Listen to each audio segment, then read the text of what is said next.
Hello everybody and welcome back to World of Warships Legends. My name is Spartan Elite 43 and tonight we have our very first look at the new legendary battleship, the Conqueror. Now remember, the Conqueror is just a rental, okay? It's going to be taken away, okay? It'll probably come back and things will be different when it does come back at some point in the Bureau. But for now, we get to rent it. So, let's take a look at this thing, shall we? Now, first of all, we have our Azure Lane Nelson Commander. We are running Andrew Cunningham and Takeo Takagi. We also are running Flammable Cannoneer, the Big Seven. We have Marksmanship, and we have Master Mechanic. Now, I have just gotten this commander up to level 16 today, so I get 2 extra heals instead of the 1. I am not using Fight Fire with Fire. Personally, I don't think that this is going to come in handy all that often, at least for me, so I'll stick with this for now. Fight Fire with Fire only activates when you're on DC and you get set on fire more than 3 times, or 3 times minimum. Or it could be it has to be 3 concurrent fires according to the thing. All right, so let's get into the ship itself. We've got Aiming Systems Mod 1. We have Steering Gears Mod 2. We have Target Acquisition Mod. And we have Main Battery Mod 3. Loadout. We have 4 heals and we have 2 secondary batteries. We have our our Epic Booster for extra range and speed. And we have Community Contributor Flag and Camo. For the stats, we have 74,600 hit points, which is not a lot when you look at it, right? That's basically an Iowa, okay? It's got Iowa-esque armor. It's got Iowa... Well, actually, I think the armor is slightly worse than Iowa's. I haven't looked at them yet. I haven't used the armor viewer. We probably will here in a minute. But it has 28% torpedo reduction, so that's a little bit better than the Iowa's. Iowa's 25%, so this is 28, not bad. But 74,600 hit points. It feels very Iowa-esque in that sense. Now the guns, you have 419 millimeter guns. You have 12 of them in the standard configuration. 2 turrets, 2 triple turrets at front, 2 triple turrets at the rear. They fire out to 19.3 kilometers. They reload in 26.4 seconds. The 180 degree time is 40.2. They are a little bit slow, but you can adjust your ship to kind of make that. HE shell. You have an 8,352 damage HE shell with a 48% set on fire. AP shell is 15,080 maximum damage on a Citadel. The secondaries, you have 16 of them. They're 134 millimeters, and they only reach out to 5.2 with this build. The AP and the armor, or the AP and the HE in this ship are both amazing. However, if you're firing AP at battleships, they better be flat broadside, or at long enough range that you're getting plunging fire, because if they're angled at all, you're just going to bounce off of them. You can absolutely remove cruisers from the game. You can do lots of damage with a broadside battleship if you get a good shot. But most of the time, if you're firing AP at the battleship that's bow on, or a battleship that is turned or whatever, slightly angled, you're going to be ricocheting. So you're going to be using your HE a lot in this ship, and the HE is worth it. It makes the Nelson look like a freaking little Kuchezov or something. Like it just doesn't hit as hard as this thing. This thing hits hard. It's like a freight train, man. Even the HE, I've been doing 15 to 18,000 damage salvos with just the HE, and that's without the 2 fires that it usually starts. 30.4 knots with a 940 meter turning radius and a rudder shift time of 13.9 seconds. Concealment, 14.9, so not bad for a battleship. 12.5 by air, 2 guaranteed as always, and detectability while firing in smoke is 15.5, so it really doesn't make a difference whether or not you're firing in smoke. So keep that in mind. Now, for the armor side of things, this is the new thing. All right, so right now all of the armor is turned on, so that's why it's kind of hard to look at. But for the most part, we're not really too worried about how much armor overall everything has. So as you can see, the torpedo bulge midship that protects the Citadel as well is going to be the thickest part of the armor, as always. But if we start turning these off, you can really get a good feel for where the Citadel is actually located on this ship and why it is so difficult to citadel this ship. This is why in close range battles I do not have any issues going broadside to people. The citadel is almost solely located under the waterline, which means you need shells to come in at an angle and drop down into the citadel to citadel this thing. So keep that in mind when you're shooting at a Conqueror close range. Shooting up into the side armor, you're gonna do lots of damage, but you're not gonna citadel it. So keep that in mind. Now moving over to the overview. Pyromania, above average chance for HE shells to cause fire. It is agile, it says, above average ability to change direction. And I will say this, it does turn pretty well. She is a pig to get moving, but once she's moving, she moves pretty well. And you can shift it quite a bit while you're trying to avoid those big 18-inch shells that are being slung back at you. Superior HE damage, above average HE shell damage. So you got Pyromania and HE damage, which is what we've already talked about. Conqueror, this is a rental ship. She will be removed from your account with the next update. The ship was designed as a battleship with increased firepower on the basis of the ship construction experience of the British gained during World War II. The project was notable for the 457mm main guns, which were developed in the early 1920s and were the most powerful British artillery naval artillery systems. Now, here's the thing.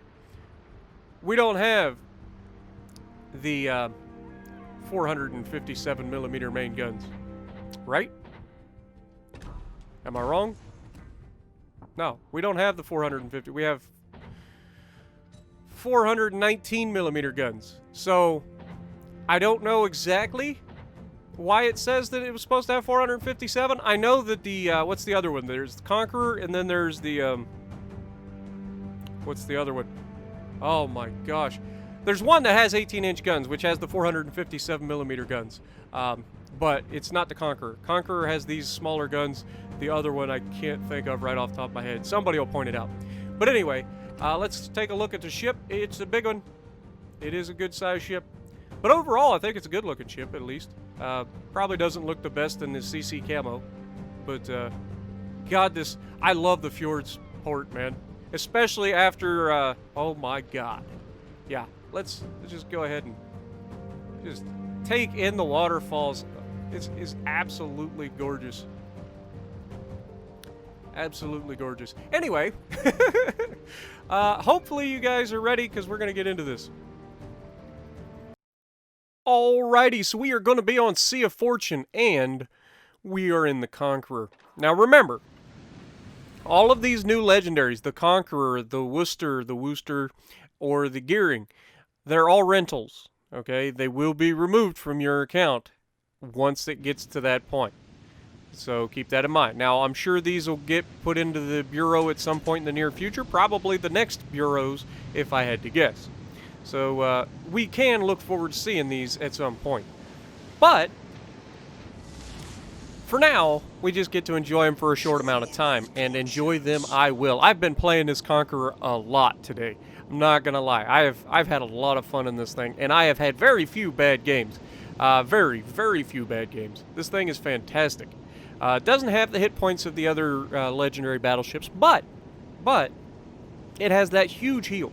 And by huge heal, I mean it's such a big heal that I oftentimes forget how big it is. That's what she said. And I always seem to hit the heal a little prematurely.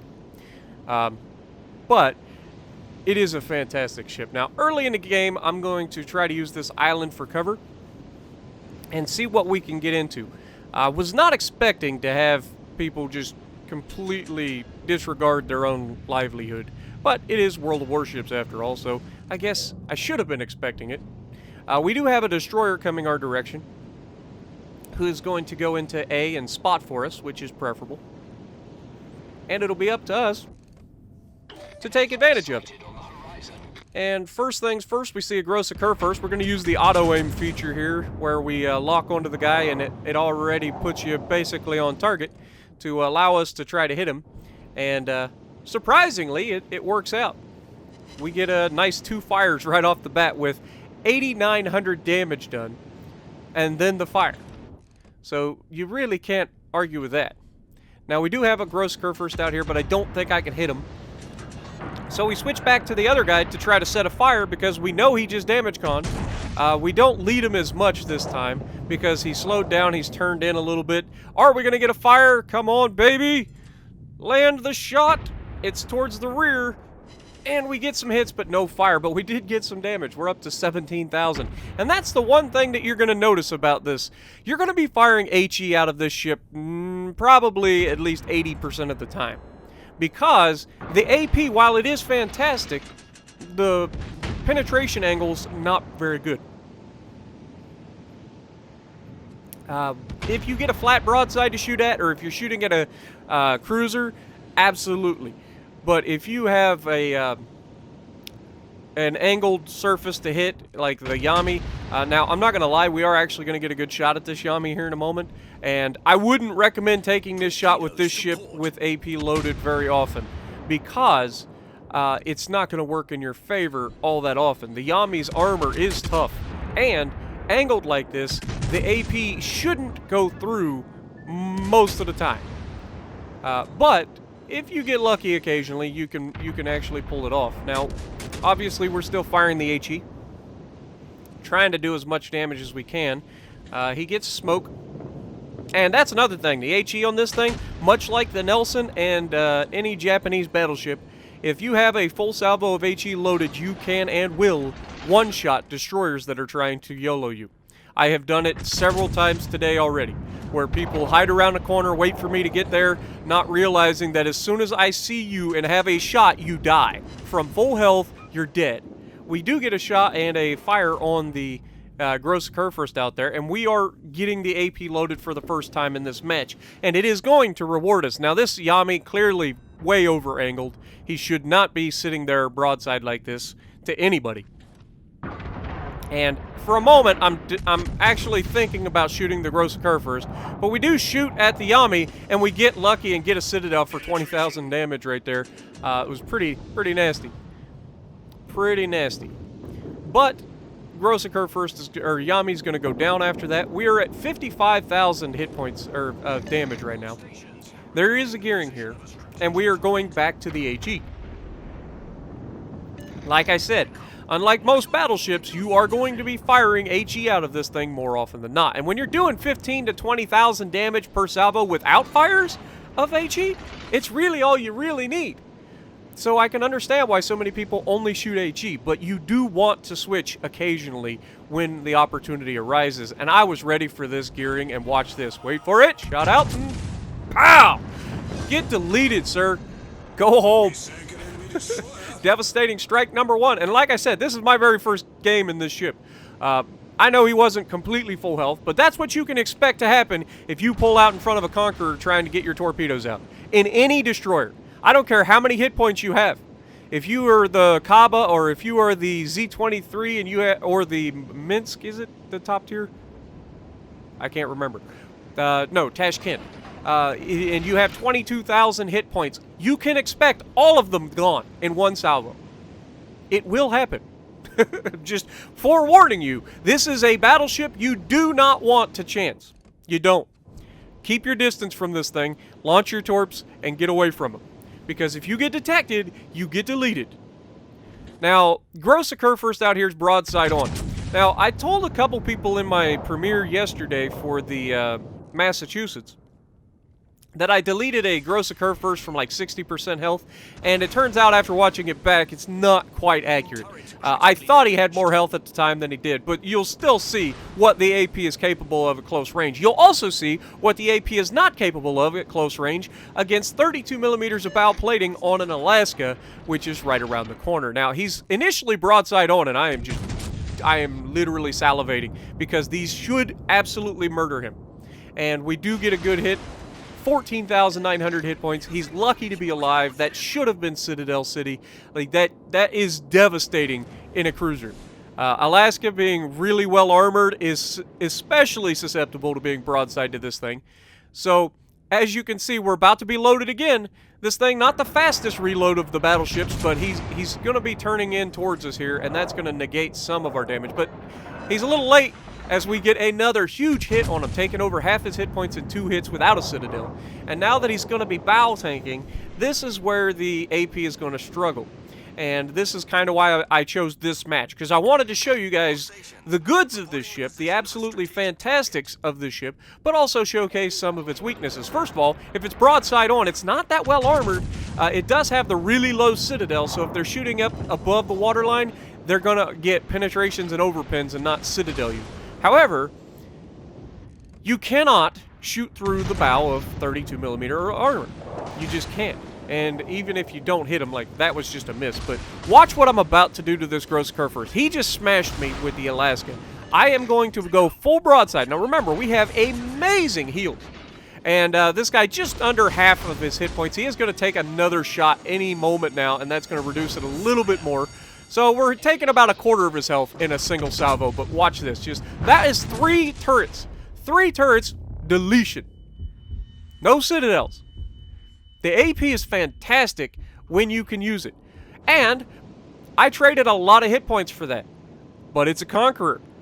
Anytime you need hit points, you just hit the button and print your ship. It's fantastic, man. It really is. To be able to turn broadside to a gross Conqueror, take the hit and then delete him, and then sail away from an Alaska, keeping our armor angled to him as best we can, while trying to use HE. And you'll see the HE versus the broadside of this Alaska actually wasn't that great. If I had AP loaded, he'd be dead in this salvo, most likely. But, yeah, it wasn't particularly a good salvo for the HE. No fires and only 6,000 damage or so. Normally, you're going to get a lot more than that, but maybe it was my fault. Not a very well-aimed shot, kind of behind him. We hit a little to the front of the ship, and then Yami just deletes him. That's what happens when you can overmatch 32mm of bow armor. Yami, you are a special girl. We all love you. Unless, of course, you're not a Battleship person, in which case you probably hate it. But 154,000 damage out right here. There are a few ships left. We're going to try to get into range to shoot some of them. I'm not sure if we do or not, but just remember, this isn't the best game that I've had in this, but I always go through, I play a bunch of games in the ship that I want to showcase to you guys, and I try to pick a ship, or pick one of the games that I think showcases everything about the ship that I want to talk about. The goods, the bads, the uglies, the fantastics, like all of the things that I want to talk about with the ship is possible. And just like that, we went from 5,000 hit points to 36,000 hit points because it's Conqueror. So we traded all of our hit points, but we didn't really trade our hit points. You see what I'm saying? And that is the power of the Conqueror. Oh, and did I mention that it's not really that long of a reload on that nice little booster? So you can be on fire for half the match and get behind an island late in the match with very little hit points, heal yourself up to above half, and potentially, if you have the time, heal again and recover even more. It is fantastic. I love this ship. I imagine it's going to get some changes before it gets released fully, because right now it does feel a bit strong. It's not overpowered. Like, it's not fully, like, ridiculously overpowered or anything like that, but it does feel a bit much. It feels a bit too capable. And so I don't know what they're going to do to change it, but I am assuming it will probably receive a couple changes. Probably in the HE shell damage department. Because doing 15 to 18,000 damage on bow tanking guys with HE is insane. Insane. And then you get the fires on top of that. And like I said, this thing sets fires. It hits with fire and usually gets 2 fires every time it gets a fire. Usually. But not always. But I've had pretty good RNG in this thing so far. But these guys going full throttle towards each other, they're not long for this world. The enemy Yami goes broadside to half our team to try to get into range to potentially ram this guy, and this guy catches him and finishes him. Well, I thought he finished him off. Maybe I was wrong. Are we going to get some more damage? We're at 150. Can we make it 160? Come on, we're almost in range, and we do have AP loaded. This is not preferable for this, but if he goes broadside, it could be preferable. Come on, Spartan. Okay, we're officially in range. I would take this shot at this point. Come on, Spartan. You can do it. You can do it. Shot on the way. And he gets absolutely pummeled, and all of his health is disappearing. Are we gonna finish him off? That is the question, and the answer, of course, is yes. The armor-piercing getting penetrations through the deck with plunging fire. You gotta love it. But I hope you guys enjoyed. It's a really fun ship to play. I think a lot of people will enjoy renting this thing. 163,000, 3 kills, top of the leaderboard. Not too shabby with 2,500 base XP. So if you like what I'm doing, punch the like button, leave a comment below, subscribe to the channel if you haven't already, and as always, I will see you in the next video.